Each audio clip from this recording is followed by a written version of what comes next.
Tonight, I just wanted to brief you on a few issues surrounding the death of Adrianna Young.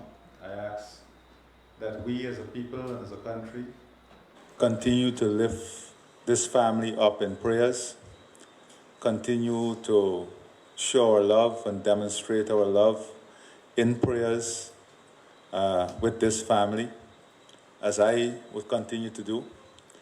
I want to call upon all Guyanese to respect the rule of law. I want to call on all Guyanese to avoid action that will put you in breach of the law, the destruction of public infrastructure and private property, burning of people's vehicles, inconveniencing others, is not what we want to demonstrate as a people and as a nation. So I call on the faithful in our communities, as they continue to hold this family in prayers, that they also hold our country in prayers. And let me be very clear that we respect, and I would even go as far as to say we'll protect every citizen's right, and for a matter of fact, a right and a responsibility to peacefully demonstrate. That is part of what democracy is about. Peacefully demonstrate and air your concerns.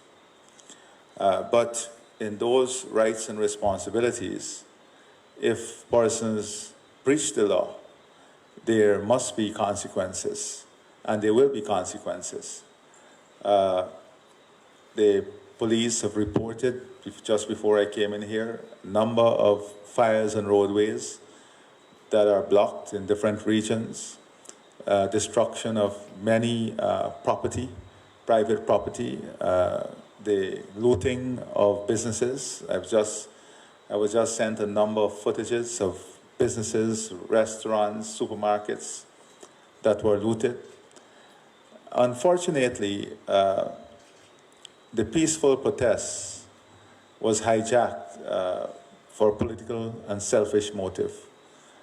And that is unfortunate, that persons would seek to profiteer selfishly on situations like these, hijacking what should be a peaceful process. So I want to say that there's a lot of images already captured of persons who are creating destruction along the roadways, public and private property, and those persons will be prosecuted. I'm appealing to every Guyanese, I'm appealing to every citizen to let good sense prevail. I've committed to the family, first and foremost, and to this nation, that everything will be done in an open and transparent manner. As a result, not only one pathologist, 3 pathologists were brought in to deal with this matter and to look at this matter. I'll ask Dr. Frank Anthony, before I continue, to maybe speak a bit about the credentials of these pathologists, so all of us can be aware of the credentials of these pathologists. Thank you very much, Your Excellency, members of the media.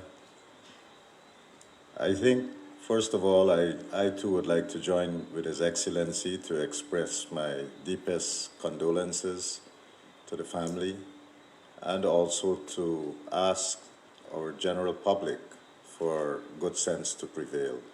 This is not the way that we should be protesting. We can do this peacefully, and I think what is happening now is uncalled for.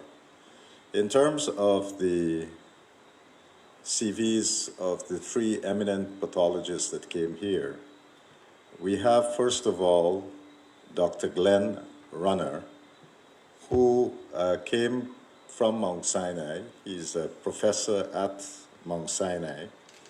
But his medical training, he first started his medical degree at Wayne State University he obtained a master's also from Wayne State and a bachelor's degree as well. And then, having obtained his medical degree in 1993, he went on to do a diplomate in pathology, and he did the American Board Pathology exams. And he specialized in anatomical pathology, forensic pathology. He also did a residency and a fellowship at Duke University. And he also, at one point, served as a forensic pathologist in the office of North Carolina Chief Medical Examiner. And in addition to that, he was also a surgical pathology and anatomic pathology examiner in Tulane University. He was also in 1999 a fellow at the Armed Forces Institute of Pathology, and he was a medical examiner in the Walter Reed Army Medical Center in Washington, D.C. Currently, he's employed with Mount Sinai Hospital, and he's at the School of Medicine as a clinical professor in the Department of Pathology. And he held several different positions at Mount Sinai before becoming a full professor. Dr. Runner also has a number of publications, and he's an authority in terms of pathology, having published not just articles in pathology, but has also contributed to medical textbooks in the area of pathology. And he has a number of students that would have graduated under his tutorship. And so I think he is one of the most eminent persons that came here. In addition to Dr. Runner, we also have Dr. Paul, who also have a very distinguished career. His initial training was in India, having obtained his medical degree in surgery in 1996 in India. He went on to become a doctor in medicine in 2001, and he did the National Board Exams of New Delhi. And from that, he then went on to the UK, and he became a member of the Royal College of Physicians and a membership in the Faculty of Forensic and Legal Medicine. Dr. Paul currently holds specialization. He's a specialist on the Specialist Register on the Medical Council of Barbados, where he's working out of the Office of the Attorney General of Barbados. And prior to that, he was registered by the General Medical Council in the UK and also the Indian Medical Council. And of course, both Dr. Runner and Dr. Paul has been registered by the Guyana Medical Council here. Dr. Paul serves as a consultant forensic pathologist, currently in Barbados, and before that he was a forensic medical examiner for the NHS in Tayside and the Police of Scotland, D Division. He also worked in North Hampshire, or North Yorkshire, rather, the police constabulary there. He also worked in Wiltshire Police Constabulary. And he has been in the UK for a number of years and performed a number of autopsies. He was an associate professor in forensic medicine in India, and then he became a full professor at the Institute of Medical Sciences. Dr. Paul also did a postgraduate doctorate in the Department of Forensic Medicine in the University of Dundee, Scotland, in the United Kingdom. And he has many other accolades, and of course, he's well published, and he has contributed to the science of forensics, not just in India and the UK, in the Caribbean, but also he worked extensively in the Middle East. So he is another one of our eminently qualified persons who worked on this case today. The third person was the person who was brought in by the family practitioner, and he is the medical chief from the state of Delaware, and he was able to contribute to the examination today, and that's Dr. Gary L. Collins. And Dr. Collins is equally distinguished in his forensic career. So these are the three persons, and they had extensive discussions between themselves before proceeding and getting briefed by the police, by the family, and having been briefed, then they proceeded to do the autopsy.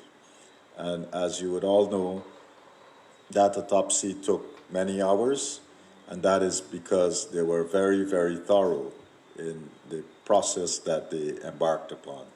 So we are very pleased that these three eminent pathologists and forensic scientists, for want of a better word, was able to complete this in such a thorough manner. Thank you. Thank you very much, Dr. Anthony. Those of you who may recall, in my initial meeting with the family, I made it clear that in addition to the pathologist, independent pathologist that was requested, the family would have an opportunity also to bring in, add, or observe. The family would have chosen Dr. Collins, and they would have had also representatives throughout the process today. So today, as I said, was an important day in evaluating the circumstances and the death of Adrianna. And I just want to briefly share with you what was shared with the police representative and shared with me. The forensic pathologists, as you know, as Frank said, were brief, and they started the work sometime around 1:20 p.m. That's when the autopsy examination commenced.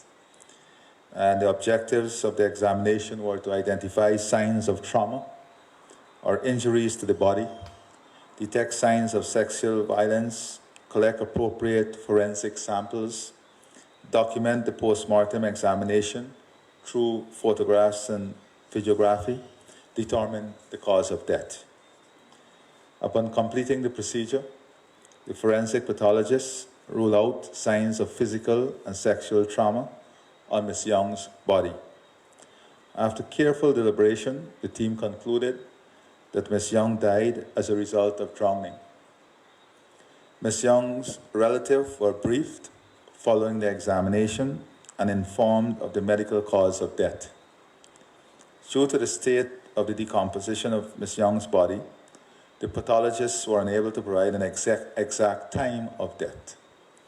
The relatives were also informed that the pathologists ruled out theories of forcible drowning or any other means of killing, followed by disposal of the body in water. So that was what was communicated. Of course, as you know, the toxicology tests that would have to also be completed. So that is a brief synopsis of what was of information that is available with me. The pathologists would conclude their report and sign their full report. And that, of course, within the limits of the law, will be made available to the family and also, I'm sure, for public examination at any time. Now, let me say that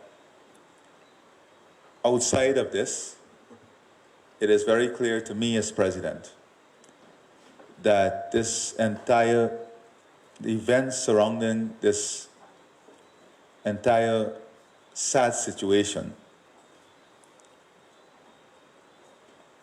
is definitely a point of examination and re-examination of a number of things. First of all, and I intend to bring in international and regional help to look at our existing laws, regulations, and SOPs in relation to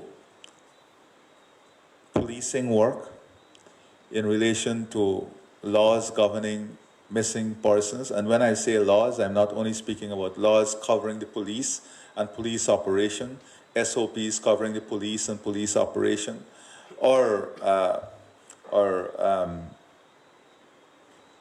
only relating this to the police.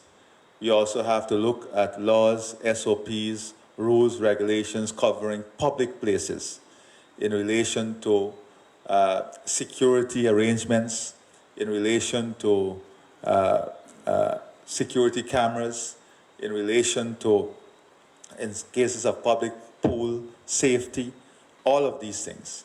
The laws, regulations, and rules, SOPs surrounding all of these things need immediate review with an objective of upgrading, objective of implementing modern standards as our country continues to grow. So that will be an immediate task, putting together a team with international experience to have this completed in a thorough manner, but in a manner that would bring our systems up to date with what is required for public safety, security, and in ensuring that our families and those who are using public places and public facilities are safe, and the environment itself is safe in doing so. In terms of the work of the police force also, the way in which the police conducted themselves from the time the report was made, I'm very much interested too in having that examined thoroughly, because as a people, especially in the police service and other public service, empathy is a very important aspect of our work. And empathy demonstrates what public service is all about: being caring, being responsible, being reachable. And these are things, of course, that we will have to examine.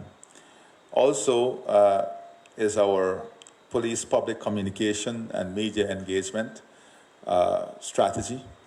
I must say that much work must be continued to ensure that we have proper strategy, communication strategy, and a media engagement strategy that enables, especially in this world where we have social media and so much information set that is available out there, it is very critical that timely, reliable, factual information shape the narrative. And I think this is something we have to look at deeply and ensure that our system is geared towards delivering justice. I will continue to look at every single recommendation. I know the police would have issued some updated SOPs. Today in the Parliament, there was a motion by Mr. Figueroa, much of which is captured in the updated SOPs, but I will be opening through public consultation for ideas on how we can strengthen our system, ideas in which we can further enhance our ecosystem to support family and children-friendly environment, and one in which we can have confidence in the system, in each other, and confidence in everything that we do. So that is what I wanted to update the media on. At this point, that is what is available to me, that I've shared. I've consistently tried to share with you factual and relevant information.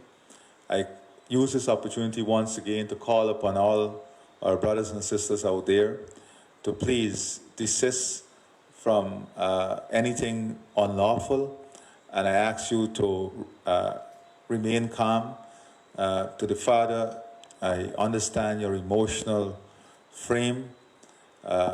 Know that you have, as I told you privately, you have my shoulder of strength personally and as a father. Your entire family, you have my support, that of our people. But let us do so now in a way that is reflective of, love, the care, and the way in which we want to remember and celebrate this beautiful child, Adrianna. I want to appeal again to all Guyanese. Please desist. Desist. There are already numerous images. How can someone passing on a bike and from what was sent to me, throwing some liquid on a child and his boy, right? And a child and his parent, add or help the situation? How does dismantling vehicles and burning vehicles, burning the roadways, looting supermarkets and restaurants, how does that help the situation? Torching people's cars.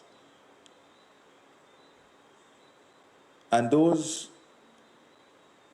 political actors who have selfishly hijacked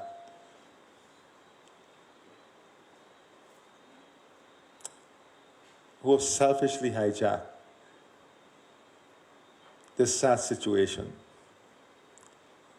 your actions speak volumes about your love for this country, your patriotism, and your true motive. But I pray as I've prayed over my life, especially the last couple of days, that all of us as a people can realize the strength of being together for each other in a way that is mature, in a way that is not unlawful.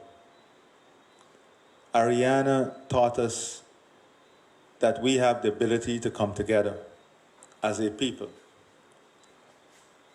without any prejudice. Let this lesson of our ability to come together without prejudice be the rock that shape us, shape our thinking, shape our peaceful existence, and shape our interaction with each other. This is not the time for selfish, drawn swords to cut away the fabric of our society in division. I have seen some very sad comments and posts, religious in nature, and it is sad. It is sad. But I have faith in the Guyanese people. I have faith in our ability to do what is right for Guyana. And as president, under every circumstance, I will do what is right for Guyana. As a government, we will do what is right. In Linden, I promised an independent investigation, brought in the RSS. Those very persons were critical. The RSS came, did the investigation, led to murder charges, continue to reach out to those families. as I will continue to reach out to the family of Ariane and many other families that I reach out to daily, who've gone through different degree of pain. And we have learned too. I've spoken to the Minister of Health, and looking at the way the three pathologists operated and the type of investigation, the depth of investigation, I told him that we must buy the full infrastructure that was required today so that we will have that capability, because that capability can help us to bring a greater degree of justice on the circumstances.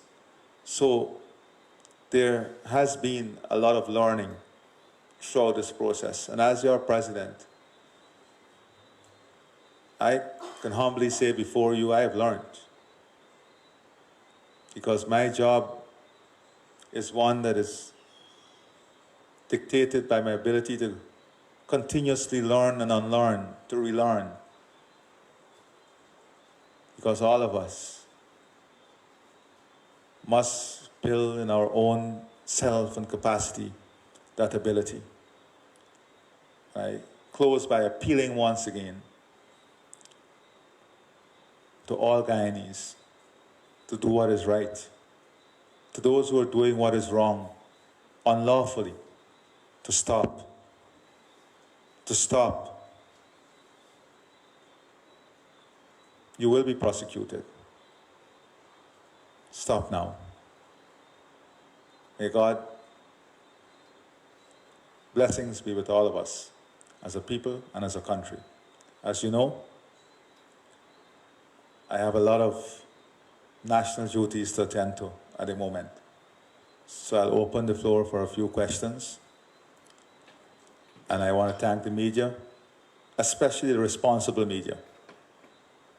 I want to thank the media, especially those who are responsible, for understanding the moment and being there, doing what is right when your country needed you to do what is right.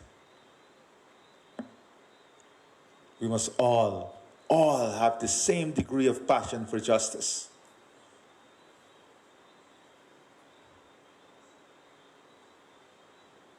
So with these words, the floor is open.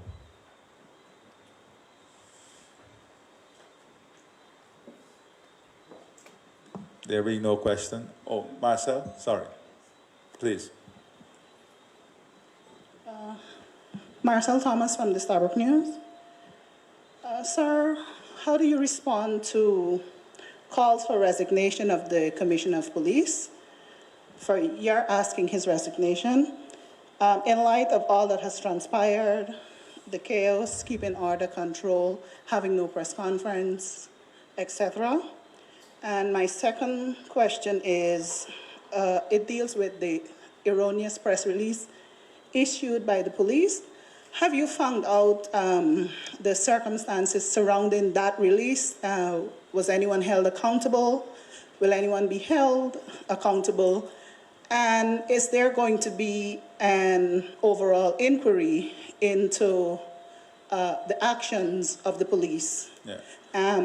If no one else has a question, I have a third, but I'll give them the mic in case. All right, you ask your third and then we close. Oh. Because no one else have a question. No one else has? Yes. Oh. I opened up and I no one probably else. have a fourth. No, Marcel. Don't abuse the process. My third question is, has government accepted that, given that the autopsy said that it's drowning, that it ends here? Or will it accede to the request by the family for an international investigation by the FBI or possibly other agencies? So, Marcel, I have not addressed anything beyond what is before me now. Throughout this case, I stick to facts. The first request was that of independent pathologists. We had 3. This is the report. These are the facts of the report. So I'm not going to go beyond facts, especially on sensitive matters. And any mature person, especially a leader, would confine themselves to the facts So that is where I'm stopping here. This is what is before me. Of course, I said that there will be a review of all the events from the time the report was made to the time the body was found. And also, one international specialist told me that it maybe is a good time also to review the openness of, when I say openness, not the freedom of media, but the openness of access to media on these sites, and the responsibility also that is enshrined to everyone. Because, you know, if someone goes there and portray a certain reality, then that reality influences. So we have to, as a country, be mature enough to address all of these issues. They are very difficult issues. They are very deep-seated issues. But if we are to grow in maturity and learn from this, all of these things must be addressed. Must be addressed. I don't intend to leave this problem for someone else. You know, as president, you know, this is an election year also, so I know all the playing and players that are out there and the objectives. But I can assure you that with the will of the people, I would work the next 5 years with the government to make these systems even more robust. So, yes, that evaluation will continue. And as I said, I intend to bring in regional and international help to look at all the standard operating procedures, the legislation, regulations, and everything. And I also, like you, want to understand everything that took place. For example, I have asked for a full report on the initial report of the car, from what was provided to me. In that control center, there was a civilian who was working also, and the civilian, because the control centers have civilians also, would have been the one who provided the information that was inaccurate. But after all of this, all of those information will be provided, but I just want to limit myself to what is before me today. And I want to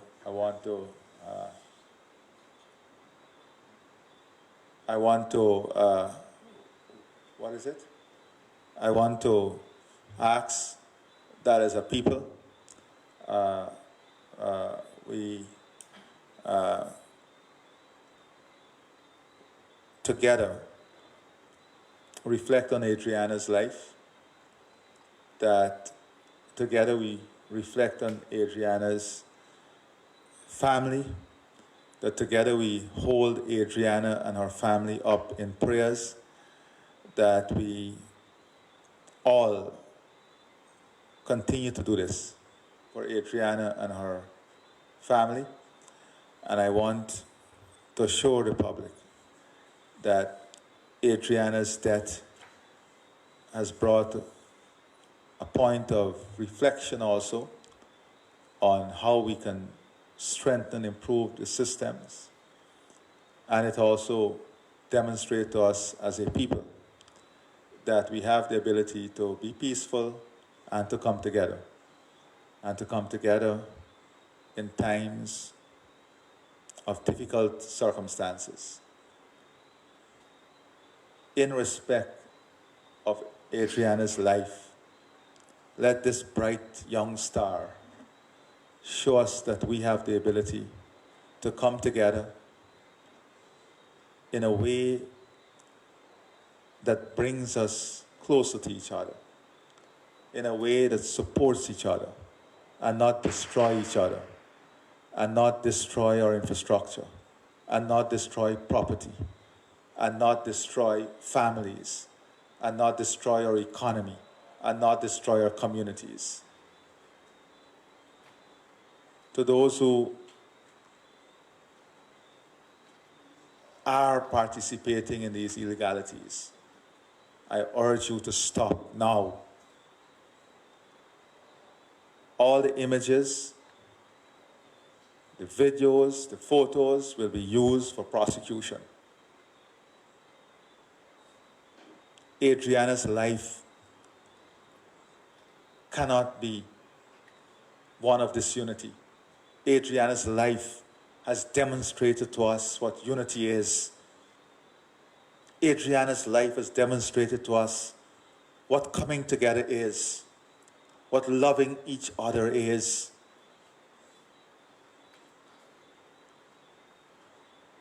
This beautiful child has shown us that we have that capacity. Let us not destroy it. Let us not destroy it.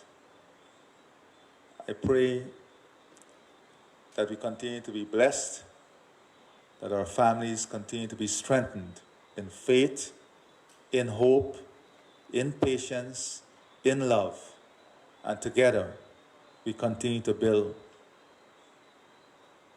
a life in this country that is free, peaceful, and filled with love and humanity. Filled with love and humanity. May God bless you all. Thank you.